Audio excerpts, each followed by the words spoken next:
కాలం ఎంత దాకా వెళ్తున్నాం మనం ఎప్పటి నుంచో ఈ దేశంలో జరుగుతున్న అరాచకాన్ని మనం ఒక్క ఇవాళ మాట్లాడుతూ ఇన్నాళ్ళు నేను మాట్లాడలేకపోయాను. నరేంద్ర మోడీ వచ్చినాక మాట్లాడగలుగుతున్నాం కానీ కనీసం ఇంతవరకు ఒక జెరూసలేంకి వెళ్తే వాళ్ళు డబ్బులు ఇస్తారు, వెళ్ళటానికి ట్రావెలింగ్ ఖర్చులు ఇస్తారు. ఒక ముస్లింది వాళ్ళ హజ్ యాత్రకి వెళ్తే ఇస్తారు. మరి నా వాడు కాశీ యాత్రకి వెళ్తే డబ్బులు కట్టాలి. చిట్టిబాబు గారు ఇప్పుడు ప్రతిదానికి డబ్బులే.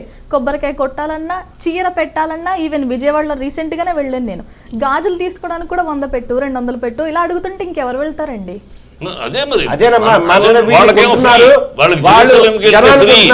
అన్ని ఖర్చులు 10,000 30,000 ఇస్తున్నారు జెరూసలేం వెళ్తే, 60,000 ఇస్తున్నారు మక్కాకి వెళ్తే. నాకు నేను 20,000 ఖర్చు పెట్టుకో నేను కట్టాలి, నేను 20,000 వెళ్తే ఈ వ్యవస్థ ఏంటి? దేవాలయం డబ్బులేమో ప్రభుత్వం తీసుకుంటుంది, చర్చి డబ్బులును దర్గా డబ్బులును వాళ్ళ ఇష్టం. దాని లెక్క అడిగేవాళ్ళు ఎంత వస్తుంది ఏమొస్తుంది ఏం చేస్తారు లెక్క అడిగేవాళ్ళు. ఇక్కడ దేవాలయం అయితే అనాపైసతో సహా ప్రభుత్వం తీసుకుంటుంది. ఏంటది? ఈ డబ్బులతోటి ఈ దేవాలయంలో వచ్చిన దేవాలయంతో వచ్చిన ఆదాయాలతోటి ఈ వాళ్ళ మదర్సాలు నడిపిస్తున్నారు. ఈ దౌర్భాగ్యం ఎప్పటి నుంచి జరుగుతుంది? ఇది నిలదీసి అడిగే నాదుడెవడు? ఇంకా మనం నిన్న సభ జరిగింది, ఆ సభలో ఒక్కరు మాట్లాడలేదు వీటి కోసం, ఏదో మొక్కుబడిగా చెప్పారు తప్ప ఇది మాట్లాడాల్సిన ఈ ఇష్యూలు మాట్లాడు. అందుకని నేను మహాసభను కూడా నేను అది మీరు సక్సెస్ అంటే బిగినింగ్ కూడా సక్సెస్ అడుగుకుంటాను అందుకే నేను అది అసలు విషయం ఏంటి, హిందూ ధర్మానికి హిందూ దీనికి జరుగుతున్న అన్యాయం ఏంటి, అసలు బేసిక్ పాయింట్. ఆ బేసిక్ పాయింట్ వదిలేసి ఉన్న ఇవన్నీ ఏంటి? బేసిక్ పాయింట్ మీద పోరాటం లేదు. బేసిక్ పాయింట్ చేశారు కదా చిట్టిబాబు గారు, వాళ్ళు కూడా ఒక రోడ్ మధుసూదన్ గారు అంటే వీళ్ళంతా అడుగుతున్నట్టు నిజంగా ఆలయాలకి స్వయం ప్రతిపత్తి కావాలా? అలా కాదు. అందరూ కూడా గుర్తుంచుకోవాల్సిన విషయం ఏంటంటే ఈ పరిస్థితి ఎందుకు ఏర్పడుతుంది అంటే హిందువుల పైన ఇన్ని దాడులు జరుగుతున్నా కూడా హిందువులు ఎందుకు మాట్లాడలేకపోతున్నారు, మైనారిటీలు ఎందుకు మెజారిటీలుగా మారుతున్నారు, మెజారిటీలు ఎందుకు మైనారిటీలు అయిపోతున్నారు? వీటన్నిటికీ మూల సూత్రం ఒకటే రాజకీయం. రాజకీయ నాయకులు ఎప్పుడైతే మైనారిటీలను ఓట్ల బ్యాంకులుగా చూశారో ఆ రోజే వాళ్ళు బలవంతులయ్యారు. కానీ అంతకంటే ఎక్కువ కదా హిందువులు. ఆయన చెప్పిన పాయింట్ ఇంకోటి మించి ఇంకో పాయింట్ చెప్తాను సార్. ఆయన చెప్పిన దానికి ఇంకా తర్వాత మించి ఇవాళ మనకు నిజంగా స్వాతంత్రం ఎప్పుడు వచ్చింది అనుకుంటున్నారు మీరు? నిజమైన భారతీయులు ఎప్పుడు పరిపాలించడం మొదలెట్టారు అనుకుంటున్నారు? 2000లో 1919 అంతవరకు ఈ దేశాన్ని పాలించింది దొంగ గాంధీలు, దొంగ హిందువులు, దొంగ భారతీయులు. ఈ నెహ్రూ ఫ్యామిలీ భారతీయుల కాదు, ఆఫ్ఘనిస్తాన్ నుంచి పారి వచ్చిన గైజీ ఖాన్ తమ్ముడు గంగాధరుని పేరు మార్చుకుని కాశ్మీర్లో ఉంటే కాశ్మీర్లో గంగాధరుని పేరు మార్చుకుని అక్కడ నెహ్రా అనే కాలువ దగ్గర వేసుకుని రూపం గెటప్ మార్చుకుని పండిట్కి అవతారం ఎత్తే అక్కడ కొడుకైన మోతీలాల్ నెహ్రూ ఒక ముస్లిం లాయర్ దగ్గర పనిచేశాడు. ముస్లిం లాయర్ దగ్గర పనిచేస్తే ముస్లిం లాయర్ చనిపోతే ఆయన రెండో భార్య ఆ రెండో భార్యని మోతీలాల్ నెహ్రూ పెళ్లి చేసుకున్నాడు. మోతీలాల్ పెళ్లి చేసుకున్నాడు. ఆ పెళ్లి చేసుకున్నటువంటి ఆవిడకి బిడ్డ పుట్టున్నాడు. ఆ బిడ్డ నెహ్రూ పుట్టింది 2 ముస్లిమ్స్కి కాదు. వీళ్ళు ఆ సంతతి శంకర సంతతి ఈ దేశాన్ని నిజాలమ్మా నువ్వెందుకు కంగారు పడతావు? అదే చెప్తా, అదే ముస్లిమ్స్ కంగారు పడరు, మనం ఎందుకు నిజాలు చెప్తాను కంగారు పడేది? నిజం ఇది, పచ్చి నిజం. ఈ దేశానికి ద్రోహం జరిగింది. ఈ ముస్లిమ్స్ రాష్ట్రాన్ని వాడి మూడో పెళ్ళం పుట్టినవాడు జిన్నా, మా అమ్మాయి అతనికి 4 పెళ్ళాలు, మోతీలాల్కి 4 పెళ్ళాల్లో 3వ పెళ్ళం జిన్నా, ఇంకో పెళ్ళం కాశ్మీర్ పని మనిషిని కాశ్మీర్లో సర్వెంట్ మేడిని పెళ్లి చేసుకున్నాడు. అతనికి పుట్టినవాడు కాశ్మీర్ అతను. ఈ దేశాన్ని వీళ్ళు 3 భాగాలుగా చించి వాళ్ళకు పంచుకున్నారు, దాయాదులకు పంచుకున్నారు. ఈ దేశానికి పరమ నీచమైన ద్రోహం చేసింది ఈ నెహ్రూ కుటుంబం. ఆ నెహ్రూ కుటుంబం చూసినాక హిందువుల్ని చీల్చి నాశనం చేసి ముస్లిం ఓట్లు. అందుకని వాడు రాహుల్ గాంధీ అన్నాడు కదా, I'm a Muslim, my party is a Muslim అని చెప్పి ఓపెన్ గా అన్నాడు. ఎంత దమ్ముంటే అంటాడు ఆ మాట ఈ దేశంలో అన్నాడు. మనం నోరు మూసుకుని వింటున్నాం. అదే ఇప్పుడు సార్ చెప్పింది సరే, హిస్టరీ స్పీక్స్ ఎవ్రీథింగ్. సో ఇక్కడ మనం ఆలోచించుకోవాల్సింది అంటే ఇప్పుడు ఇంకోటి కూడా చెప్తానండి. ఇవాళ హిందూ శంకారావం వచ్చిందన్న, బీజేపీ బలపడుతోంది అన్న, ఎన్డీఏ గవర్నమెంట్ ట్రయో అంటే హ్యాట్రిక్ కొట్టిందన్న, వీటన్నిటి వెనుక ప్రిడామినెంట్ ఫ్యాక్టర్ ఏంటంటే మైనారిటీలను ఓట్ల బ్యాంకులుగా మలుచుకొని కాంగ్రెస్ ఎప్పుడైతే ఎదగడం మొదలుపెట్టిందో సేమ్ సూత్రాన్ని పాటించి బీజేపీ హిందువులను కూడా కాస్త అట్రాక్ట్ చేసి వాళ్ళని కన్సాలిడేట్ చేయడం వల్ల వచ్చినటువంటి పరిస్థితి ఇది. ఇప్పుడు వాళ్ళని మేల్కొల్పారని అంటారు. కానీ ఇక్కడ ఆలోచించాల్సింది ఏంటంటే సెక్యులర్ ముసుగులో ఆలయాల ఆదాయాన్ని ధ్వంసం చేస్తున్నారు అవి ఇవి అని అంటున్నారు. సో వీటన్నిటికీ కూడా సమాధానాలు ఎవరు చెప్పాలి? ఎండోమెంట్ అనేది ఎవరి చేతిలో ఉంది? గవర్నమెంట్ చేతిలో ఉంది. So government should speak out. ఎంతో భూములు ఉన్నటువంటి ఆలయాలకు కూడా ఇవాళ ధూపదీప నైవేద్యాలు లేవు. వాటి స్కీమ్ కూడా పెట్టారు. ఇప్పుడు పౌరోహిత్యానికి అన్నిటికీ స్కీములు పెట్టారు. కానీ ఏ స్కీములు సక్రమంగా నడుస్తున్నాయి? వీటన్నిటికీ కూడా ఆలోచించుకోవాల్సిన అవసరం ఉంది.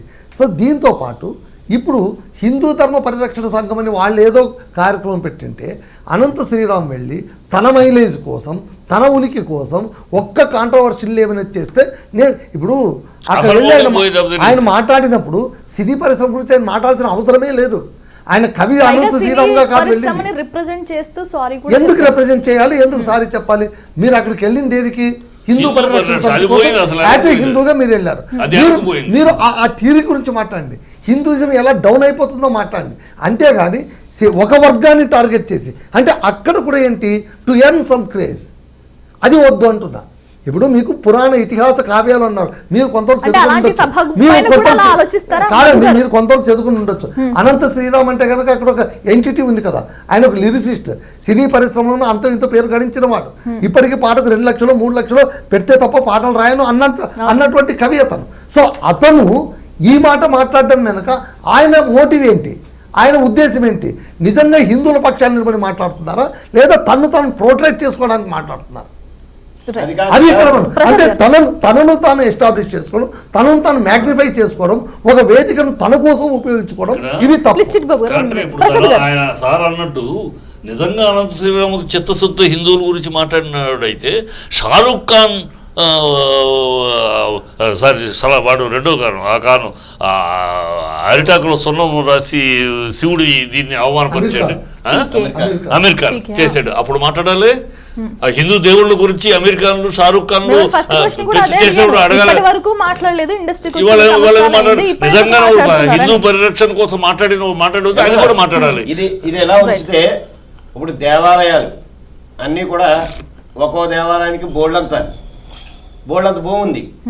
ఇది ఏం చేస్తున్నారంటే గవర్నమెంటే పేదలకు ఇళ్ళ పట్టాలనో లేకపోతే వాళ్ళకి అదనో ఇలా ఇచ్చేస్తున్నారు.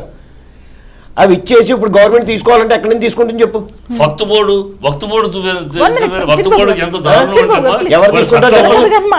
బ్రాహ్మణులకి కోసం కూడా మన బోర్డులు కాదు, మన హిందూ బోర్డులు కాదు, వక్తు బోర్డుకి ఎంత అన్యాక్రాంతంగా వాళ్ళకి అధికారాలు ఇచ్చారు ఈ ప్రభుత్వం, ఈ దేశంలో ఈ ప్రభుత్వం. అంటే వాడు ఏ స్థలాన్నైనా ఇప్పుడు ఈ స్థలాన్ని కూడా నాది అని ఆక్రమించేసుకోవచ్చు. అదే ఓట్ల బ్యాంక్ కోసం. ఇప్పుడు ఈ స్థలం ఉంది, ఈ బిల్డింగ్ స్థలం ఉంది, ఇది వాడు వక్తు బోర్డు ఎవడన్నా వచ్చి ఇది మాది మా పూర్వీకులదని అంటే వాడు ఆక్యుపై చేసుకోవచ్చు. You don't have right to fight చేయడానికి కోర్టుకు కూడా వెళ్ళలేవు, వాళ్ళ కోర్టులోకి వెళ్ళాలి. చట్టాలు ఉన్నాయి చిన్నబాబు గారు. ఇది హిందూ దేవాలయానికి సంబంధించిన టెంపుల్ స్థలం అని చెప్తే అది ఎటు తిరిగినా మళ్ళీ ఆ దేవాలయానికి ఇచ్చే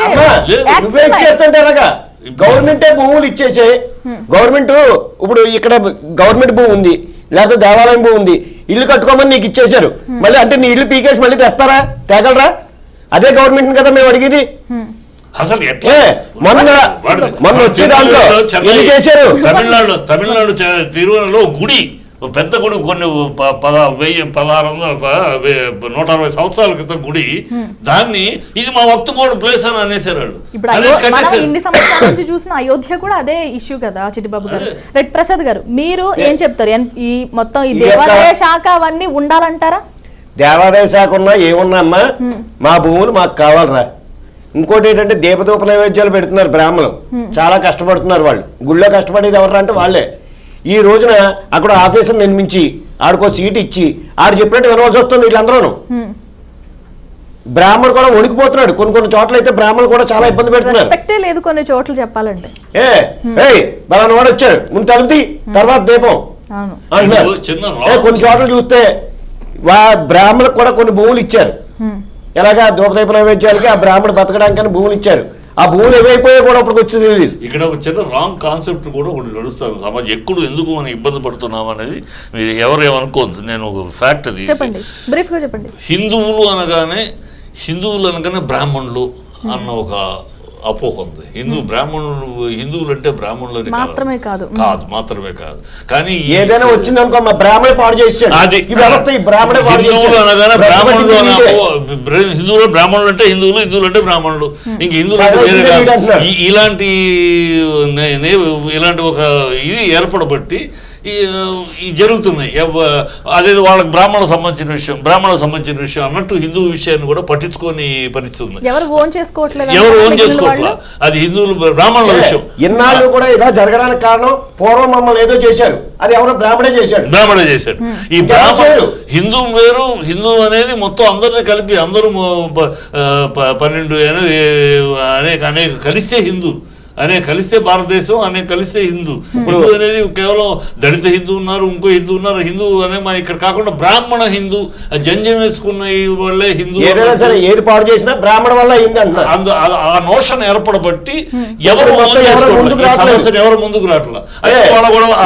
స్వామీజీలు ఇది ఉన్నారు, పెద్ద స్వామీజీలు ఉన్నారు, మనకి బోల్డ్ అంత వ్యవస్థ ఉంది. ఏదైనా మొన్న ఎవరైనా గట్టిగా ప్రశ్నించారా? అన్ని భూములు అన్యాక్రాంతం అయిపోయి, లేకపోతే దేవాలయాలు తగలబెట్టేశారు, లేకపోతే